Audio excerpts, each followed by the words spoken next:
Hello friends, स्वागत है आप सबका टॉप शिक्षा चैनल में। फ्रेंड्स, इस वीडियो में हम बिहार स्टेट साइंस से संबंधित कुछ इम्पोर्टेंट क्वेश्चंस देखेंगे, ठीक है। इसलिए वीडियो को बिना स्किप किए लास्ट तक ज़रूर देखना और कमेंट करके ज़रूर बताना कि कितने क्वेश्चन आपके सही हुए हैं, ठीक है। और बात बता दूं फ्रेंड्स, पहले से मैं कुछ साइंस के वीडियो अपलोड कर चुकी हूँ। अगर अभी तक आपने उन वीडियोज़ को नहीं देखा है तो डिस्क्रिप्शन बॉक्स में लिंक है, एक बार अवश्य देखें, ठीक है। अब हम स्टार्ट करते हैं। आज का फर्स्ट क्वेश्चन है, एथिलीन की सजातीय श्रेणी का नाम तथा सामान्य सूत्र होगा। ऑप्शन है एल्केन श्रेणी यानी CnH2n+2, बी है एल्कीन यानी CnH2n, या फिर एल्कीन CnH2n-1, या फिर एल्काइन CnH2n-1। बहुत इंपॉर्टेंट है फ्रेंड्स ये क्वेश्चन। जो पेपर रद्द हुआ है उसमें एल्केन और एल्काइन और एल्कीन से संबंधित बहुत सारे क्वेश्चंस पूछे गए थे। तो इसका आंसर क्या होगा बताएं। एथिलीन की सजातीय श्रेणी का नाम और सामान्य सूत्र बताना है। तो यहाँ पर सबसे पहले हमें पता होना चाहिए एथिलीन का सूत्र क्या होता है। तो क्या होता है एथिलीन का सूत्र? C2H4, ठीक है। C2H4 होता है, यानी यहाँ पर अगर हम फर्स्ट ऑप्शन देखें तो यहाँ पर आपका आ रहा है CnH2n+2।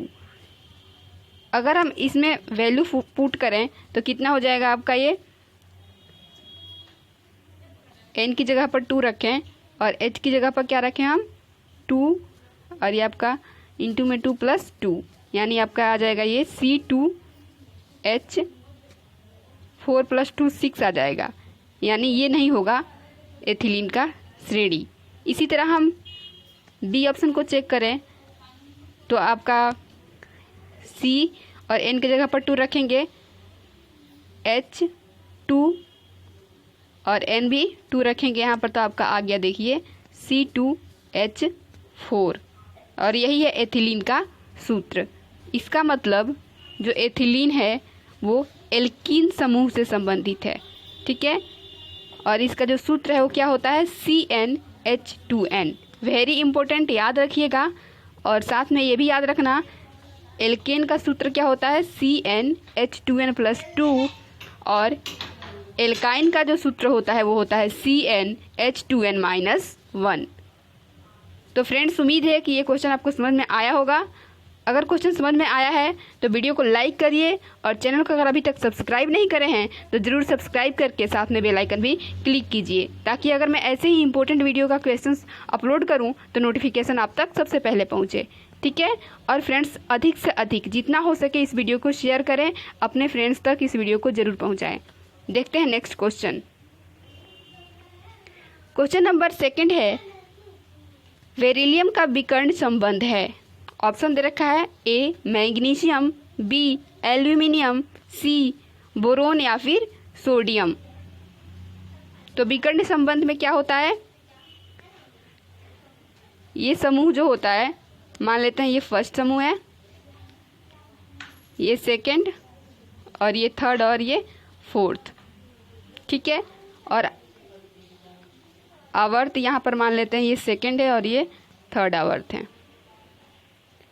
तो विकर्ण संबंध में आवर्त सेकंड में फर्स्ट समूह में आपका यहाँ पर होता है लिथियम, यहाँ पर बेरिलियम, यहाँ पर बोरोन, और यहाँ पे कार्बन। और आवर्त थर्ड के फर्स्ट समूह में आपका मैग्नीशियम, सोडियम, फिर मैग्नीशियम, और फिर एल्यूमिनियम, और यहाँ पर आपका आ जाता है सिलिकॉन। ये आपको पता होना चाहिए विकर्ण संबंध के लिए। अब कैसे ये संबंधित होते हैं, लिथियम मैग्नीशियम से, बेरिलियम एल्यूमिनियम से, और बोरोन सिलिकॉन से संबंधित होता है, ठीक है।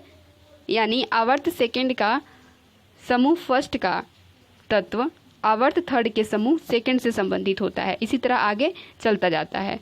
तो अगर हम देखें यहाँ पर तो हमसे क्वेश्चन में पूछा गया है बेरिलियम का विकर्ण संबंध, तो आप देख सकते हैं क्या है, एल्यूमिनियम। तो राइट आंसर क्या होगा आपका, बी एल्यूमिनियम। बेरिलियम का विकर्ण संबंध हो जाएगा आपका एल्यूमिनियम। अब देखते हैं नेक्स्ट क्वेश्चन। क्वेश्चन नंबर 3 है, यदि मैग्नीशियम आवर्त सारणी के द्वितीय समूह में है, अभी हम देखे थे कि किस में रखा गया है मैग्नीशियम को, दूसरे समूह में। यदि मैग्नीशियम का तुल्यांकी भार 12 है तो तत्व का परमाणु भार होगा। ऑप्शन में दे रखा है 10, बी है 14, सी है 24 या फिर 8। तो यहाँ पर हमें मैग्नीशियम का परमाणु भार निकालना है। तो परमाणु भार का फॉर्मूला होता है, आप लोग को पता होना चाहिए, तुल्यांकी भार इंटू संयोजकता, ये होता है आपका परमाणु भार का फॉर्मूला। तो यहाँ पर तुल्यांकी भार दे रखा है और मैग्नीशियम को आवर्त सारणी के दूसरे समूह में रखा गया है, यानी मैग्नीशियम की संयोजकता कितनी हो जाएगी, 2। तो यहाँ से हम निकाल सकते हैं मैग्नीशियम का परमाणु भार। तो यहाँ पर तुल्यांकी भार है आपका 12 और संयोजकता हो जाएगा 2, यानी जब 12 की मल्टीप्लाई 2 में करेंगे तो 24। तो इस तरह मैग्नीशियम का परमाणु क्रमांक कितना मिल जाएगा, 24। क्वेश्चन नंबर नेक्स्ट है, परमाणु क्रमांक 18 का तत्व होगा। ऑप्शन दे रखा है 0 वर्ग में, बी है वर्ग 8 में, सी है आवर्त संख्या 4 में या फिर संक्रमण धातुओं में। तो बताइए, जिस तत्व का परमाणु क्रमांक 18 होता है उसे आवर्त सारणी में कहाँ रखा जाता है। तो फ्रेंड्स, आपको पता होना चाहिए ऑर्गन का जो परमाणु क्रमांक होता है वो कितना होता है, 18। और ऑर्गन क्या है, एक अक्रिय गैस है और अक्रिय गैस को आवर्त सारणी के 0 समूह में रखा गया है। वेरी इंपॉर्टेंट, याद रखिएगा। तो राइट आंसर आपका हो जाएगा ए, 0 वर्ग में परमाणु क्रमांक 18 यानी ऑर्गन का अर्गन होगा। ठीक है, देखते हैं नेक्स्ट क्वेश्चन। क्वेश्चन नंबर 5 है, किसी एल्कीन का सूत्र है। तो अभी हम पढ़े थे एल्कीन का सूत्र क्या होता है, CnH2n। अब हम सारे ऑप्शन को चेक करेंगे कि कौन से ऑप्शन इस फॉर्मूला से सेटिस्फाई हो जा रहा है। तो अगर हम ए की बात करें तो यहाँ पर n कितना दे रखा है, 4। तो n है आपका 4, तो अगर हम 2n निकालें, n कितना है, 4 है, तो यहाँ से 2n अगर निकल जाएगा तो 2 और n की जगह 4 रखेंगे तो 8। ठीक है, यानी क्या है आपका, ये नहीं होगा। 2n का मान अगर 10 आ जाता तब ये क्या होता, एल्कीन से संबंधित होता। अब ऐसे ही हम चेक करेंगे ऑप्शन बी। ऑप्शन बी में n कितना दे रखा है, 4। इधर देख लेते हैं 4 और 2n का मान अगर हम यहाँ से निकालें तो कितना हो जाएगा, 8। तो आप देख सकते हैं यहाँ पर h का मान 6 दे रखा है, इसका मतलब ये भी नहीं होगा सही आंसर। सी चेक करें तो सी में क्या है आपका, n 4 है और 2n निकाल, तो यहाँ पर CnH2n से अगर C को चेक करेंगे तो क्या हो जाएगा आपका, यहाँ पर n इजिकल टू है आपका 4 और 2n कितना हो जाएगा, 4 इंटू 2 यानी 8। तो आप देख सकते हैं C2H8 एल्कीन समूह से संबंधित होगा। ठीक है, क्योंकि ये क्या है, एल्कीन का जो फॉर्मूला होता है CnH2n उससे सेटिस्फाई हो जा रहा है। ठीक है, इसलिए राइट आंसर क्या होगा आपका, सी। Very important. इसी तरह अगर हम डी को भी एक बार देखें तो यहाँ पर n दे रखा है 4 और यहाँ से अगर 2n निकालेंगे तो क्या निकल कर आएगा आपका, ये 8 आएगा। तो आप देख सकते हैं H12 दे रखा है, ये भी आंसर नहीं होगा, यानी सही आंसर सी ही होगा। क्वेश्चन नंबर 6 है, कोई विलयन लाल लिटमस को नीला कर देता है, इसका pH संभवतः होगा। ऑप्शन है 1, बी ऑप्शन है 4, सी 5 या फिर 10। तो सबसे पहले हमें पता होना चाहिए कौन सा विलयन लाल लिटमस को नीला कर देता है। तो आप लोग को पता होना चाहिए जो क्षारीय विलयन होता है, क्षार जो होता है वो क्या करता है, लाल लिटमस को क्या कर देता है, नीला कर देता है। ठीक है, तो क्षार का पीएच मान कितना होता है, 7 से अधिक होता है और अम्ल का 7 से कम होता है। ठीक है, अम्ल का 7 से कम होता है, क्षार का 7 से ज़्यादा होता है और जिसका पीएच मान 7 होता है वो क्या होता है, उदासीन कहलाता है, जैसे जल है। तो याद रखिएगा 2 बात यहाँ पर इम्पोर्टेंट है। पहला तो ये कि क्षार लाल लिटमस को नीला कर देता है और अगर अम्ल की बात की जाए तो अम्ल नीला लिटमस को लाल कर देता है। ठीक है, और अम्ल का जो पीएच मान होता है वो 7 से कम होता है, क्षार का पीएच मान 7 से अधिक होता है। तो इतनी बातें आपको याद रखनी है। तो अगर हम इस क्वेश्चन की बात करें तो यहाँ पर लाल लिटमस क्या है, नीला कर दे रहा है।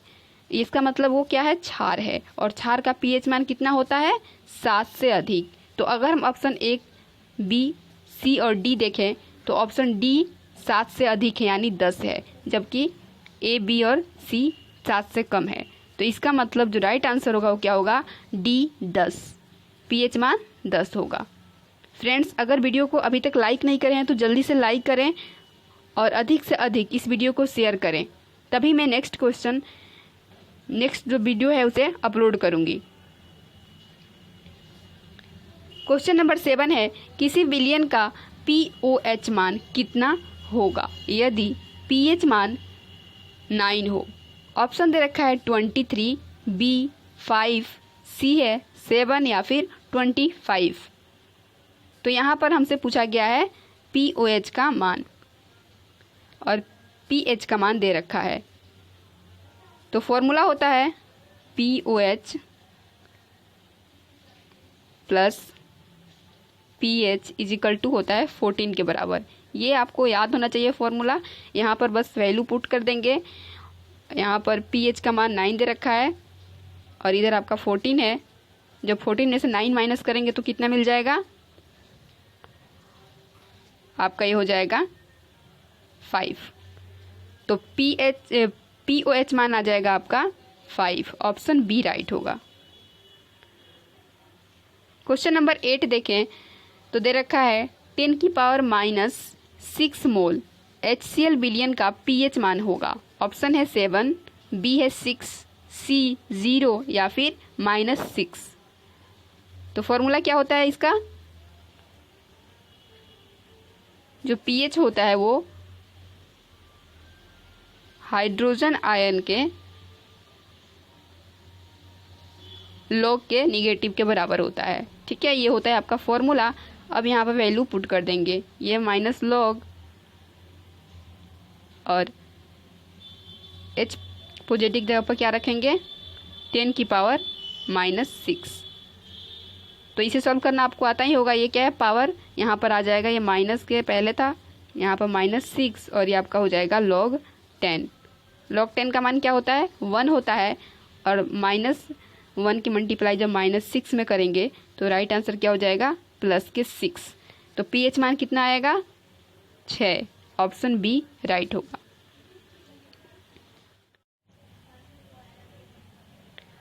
क्वेश्चन नंबर 9 है, निम्नलिखित में से कौन एक सजातीय श्रेणी से संबंधित नहीं है। ऑप्शन दे रखा है CH4, C2H6, सी है C3H8 या फिर C4H8। तो फ्रेंड्स यहाँ पर बताना है सजातीय श्रेणी से संबंधित नहीं है, यानी सबसे जो अलग है वो बताना है। फ्रेंड्स, अगर आप चाहते हैं कि मैं नेक्स्ट वीडियो अपलोड करूं तो प्लीज़ अधिक से अधिक वीडियो को शेयर करें। ठीक है,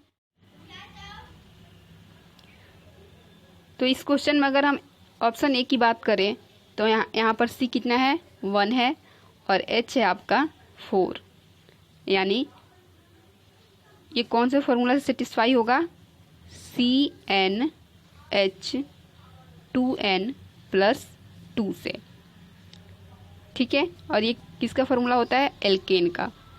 तो यहाँ पर देखिए, अगर हम n=1 रखें तो आपका ये C हो जाएगा, ये आपका हो जाएगा 2 इंटू एन की जगह पर 1 और 2 यानी CH, ये आपका 4 हो जाएगा CH4। आप देख सकते हैं CnH2n+2 में n की जगह 1 रख रहे हैं तो ये क्या है, CH4 मिल जा रहा है, मतलब ये CnH2n+2 से संबंधित है। इसी तरह अगर हम बी ऑप्शन की बात करें तो n की जगह आप क्या रखेंगे, 2 रखेंगे, तो यहाँ पर C2 हो जाएगा और यहाँ पर 2 इंटू 2 4 + 2 6, ये भी सही है। इसी तरह C की बात करें तो यहाँ पर C3 हो जाएगा और यहाँ पर 3 इंटू 2 6 + 2 8, ये भी सही है। ऑप्शन डी की बात करते हैं तो यहाँ पर C4 और यहाँ पर आपका आ जाएगा 2 4 जा 8 और 8 और +2 10 आना चाहिए, यानी H का मान क्या आना चाहिए, 10। तो यहाँ पर H कितना दे रखा है, 8 दे रखा है, यानी ये एल्केन से संबंधित नहीं है। तो राइट आंसर आपका हो जाएगा डी। क्वेश्चन नंबर नेक्स्ट है, आवर्त सारणी में एक समूह में ऊपर से नीचे जाने पर निम्नलिखित में से क्या नहीं बढ़ता है। ऑप्शन है परमाणु त्रिज्या, बी धात्विक अभिलक्षण, सी है संयोजकता, या फिर एक तत्व में कोषों की संख्या। तो आपको ये बताना है आवर्त सारणी में जब समूह में ऊपर से नीचे आते हैं तो कौन सा नहीं बढ़ता है, बाकी सब बढ़ते हैं और एक नहीं बढ़ता है। तो यहाँ पर जो संयोजकता है उसका मान नहीं बढ़ता है, जबकि परमाणु त्रिज्या, धात्विक अभिलक्षण और तत्वों में कोषों की संख्या बढ़ता जाता है। तो राइट आंसर होगा आपका सी। क्वेश्चन नंबर 11 है, निम्नलिखित में सम न्यूट्रॉनिक समूह है।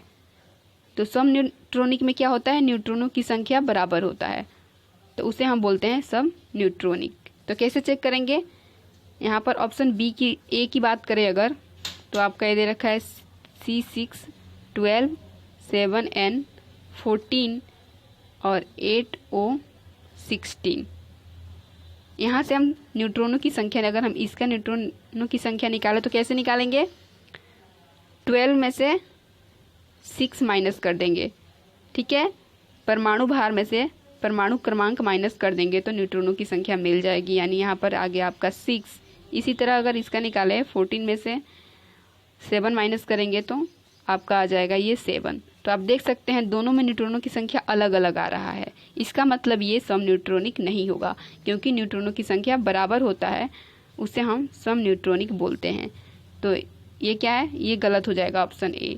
इसी तरह ऑप्शन बी को चेक करते हैं, तो बी में क्या है आपका 6C12 को में अगर न्यूट्रॉनों की संख्या निकालें तो 12 - 6 यानी 6, और आपका 7N 14 ये भी नहीं होगा क्योंकि अभी हम देख रहे थे यहाँ पर भी नहीं हुआ था। अब हम क्वेश्चन, तो यहाँ पर अगर हम ऑप्शन डी की बात करें तो आपका दे रखा है ये 6C14। तो यहाँ पर अगर न्यूट्रॉनों की संख्या निकालेंगे तो क्या हो जाएगा, परमाणु भार में से परमाणु क्रमांक माइनस कर देंगे, यानी आपका ये आ जाएगा 8। इसी तरह 7N 15 में न्यूट्रॉनों की संख्या हो जाएगा आपका 15 - 7 यानी 8, और 8O 16 यानी 16 में से क्या माइनस करेंगे, 8, यहाँ पर भी आपका आ गया 8। तो आप देख सकते हैं तीनों में न्यूट्रॉनों की संख्या बराबर आ गया, 8 8 और 8। तो सम न्यूट्रॉनिक कौन सा होगा, ऑप्शन डी, ठीक है। क्वेश्चन नंबर नेक्स्ट है, 18 ऑर्गन 40, 90 के 40 तथा 20 CA 40 में बताना है आपको कि ये समस्थानिक है, समभारिक है, सम न्यूट्रॉनिक है या फिर सम इलेक्ट्रॉनिक है। तो ये क्वेश्चन आपको करके और कमेंट करना है सही आंसर। देखते हैं नेक्स्ट क्वेश्चन। क्वेश्चन नंबर 12 है, पृथ्वी स्थित है। ऑप्शन है आपका ए शुक्र एवं मंगल के मध्य, बी मंगल एवं बृहस्पति के मध्य, सी है शुक्र एवं बृहस्पति के मध्य, या फिर बुध और शुक्र के मध्य। तो पृथ्वी शुक्र और मंगल ग्रह के बीच स्थित है, ऑप्शन हो जाएगा ए राइट। क्वेश्चन नंबर 13 है, निम्नलिखित में से कौन सी इलेक्ट्रॉनिक संरचना सोडियम आयन की है। ऑप्शन दे रखा है 281, बी है 28, सी है 288 या फिर 287। तो यहाँ पर आपको निकालना है सोडियम आयन की इलेक्ट्रॉनिक संरचना बताना है। तो कैसे निकालेंगे बताइए। सबसे पहले सोडियम का परमाणु क्रमांक होता है 11। तो यहाँ पर अगर इसका इलेक्ट्रॉनिक विन्यास देखें तो 2, 8 और 1 हो जाएगा, ठीक है। लेकिन हमसे पूछा गया है सोडियम आयन की, यानी Na पॉजिटिव की मान। तो जब भी पॉजिटिव होता है तो 1 माइनस कर देते हैं। अगर 1 पॉजिटिव है तो 1 माइनस करेंगे, और 2 होता है तो 2 माइनस करते। तो यहाँ से 1 कम कर देंगे, यानी 2 और 8 बच जाएगा, 1 माइनस कर देंगे तो आपका कितना मिल जाएगा, ये 28। तो सोडियम आयन का जो इलेक्ट्रॉनिक संरचना है वो क्या होगा, 2 और 8, यानी ऑप्शन बी सही है, ठीक है। याद रखिएगा, अगर ऐसे ही हम निगेटिव आयन की बात करें, ये पॉजिटिव आयन था, ये निगेटिव आयन की बात करें तो क्या होगा, इसमें एक प्लस हो जाता है, यानी आपका ये हो जाता है 282। देखते हैं नेक्स्ट क्वेश्चन। जब कोई इलेक्ट्रॉन उच्च कक्षा से निम्न कक्षा में जाता है तो ऊर्जा का उत्सर्जन होता है, ऊर्जा का अवशोषण होता है, परमाणु का आकार कम हो जाता है, या फिर इनमें से कोई नहीं। तो जब कोई इलेक्ट्रॉन उच्च कक्षा से निम्न कक्षा में जाता है तो क्या होता है, ऊर्जा का उत्सर्जन होता है, और जब निम्न कक्षा से उच्च कक्षा में जाता है तो ऊर्जा का अवशोषण होता है। दोनों बातें याद रखिएगा। इसमें पूछा गया है जब उच्च कक्षा से निम्न कक्षा में जाता है तो क्या होता है, तो ऑप्शन ए हो जाएगा आपका, ऊर्जा का उत्सर्जन होता है। और आज का लास्ट क्वेश्चन है, निम्न में से किस ये किरण है कि वेदन क्षमता सबसे अधिक होती है। ऑप्शन है आपका अल्फा किरण, बीटा किरण, गामा किरण, या फिर कोई नहीं। ये किरण है, तो याद रखिएगा सबसे अधिक वेदन क्षमता गामा किरणों की होती है, ठीक है। सबसे अधिक गामा किरणों की, उसके बाद से बीटा किरणों की, और सबसे कम अल्फा किरणों की, ठीक है। यानी अगर द्रव्यमान की बात करें तो सबसे ज़्यादा द्रव्यमान किसका हो जाएगा, अल्फा का, फिर बीटा का, और सबसे कम द्रव्यमान होता है गामा किरणों का। ये दोनों बातें याद रखिएगा। तो फ्रेंड्स, ये थे आज के इम्पोर्टेंट क्वेश्चंस। उम्मीद है कि वीडियो आप लोग को पसंद आई होगी। क्वेश्चंस बहुत इंपॉर्टेंट है, इसलिए वीडियो को बिना लाइक करे मत जाना, और अधिक से अधिक इस वीडियो को शेयर कर दीजिए। मिलते हैं नेक्स्ट वीडियो में, तब तक के लिए थैंक फॉर वॉचिंग।